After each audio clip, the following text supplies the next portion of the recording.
Donc des salariés d'ArcelorMittal et vous faites partie du cortège. Marine Tondelier, bonjour, merci de prendre un moment pour nous répondre sur France Info, secrétaire nationale des écologistes. Pourquoi avoir choisi ArcelorMittal et pas Jennifer dont on parlait tout à l'heure, par exemple, qui a aussi annoncé un plan social? Est-ce que c'est l'argument géographique pour vous aussi qui êtes élu d'Hénin-Beaumont ou c'était pour être tous ensemble justement? Mais écoutez, je suis conseillère régionale des Hauts-de-France et j'étais venue il y a quelques semaines à Dunkerque à l'invitation des salariés d'ArcelorMittal qui organisait une grande conférence avec Sophie Binet et je leur avais promis de revenir pour le 1er mai, mais nous ne sommes pas revenus seuls avec François Ruffin, avec Olivier Faure, avec beaucoup d'élus communistes, socialistes, écologistes, insoumis. Nous sommes là aujourd'hui, c'était quasiment instinctif pour nous. On vient en solidarité directe des salariés de ce site d'Arcelor, mais en sachant qu'en tout c'est 10 000 emplois directs et indirects qui sont menacés dans toute la région.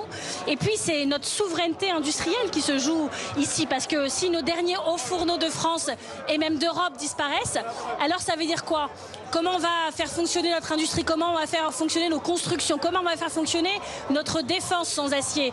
On va dépendre toute notre vie dorénavant de la Chine et des États-Unis. Ce serait quelque chose de dramatique socialement, mais ce serait aussi dramatique environnementalement.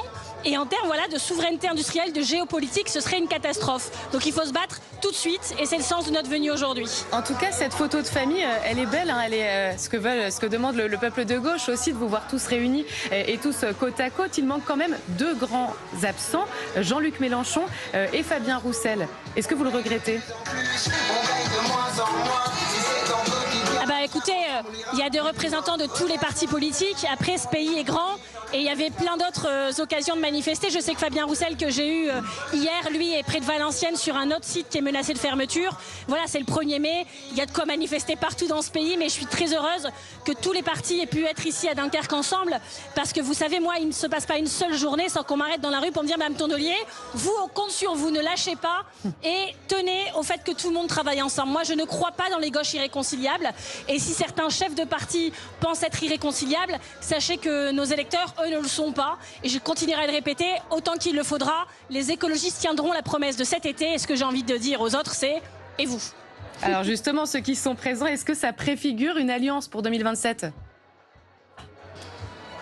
Ah mais vous savez, nous ici on est là, on parle des salariés avant tout, on a échangé bien sûr avec Olivier Faure, avec François Ruffin, avec les communistes, avec les insoumis, mais on parle de l'avenir de ce site et de l'industrie. On est là aujourd'hui pour les salariés avant tout, mais évidemment qu'il faudra travailler ensemble, qu'il faudra un cadre commun de désignation. Il y a un sondage qui est sorti hier qui montre que unis, la gauche est au 2e tour, qu'unis, la gauche peut gagner. Et donc on va quand même pas priver les électeurs de gauche écologistes et même ceux qui votent pas pour nous et d'autres qui votent pas du tout mais qui ont besoin que nos programmes entrent en œuvre.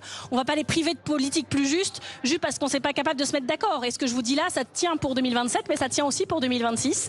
Donc c'est la ligne des écologistes et nous ferons tout pour la mettre en œuvre. Merci beaucoup Marine Tondelier d'avoir pris le temps de nous répondre sur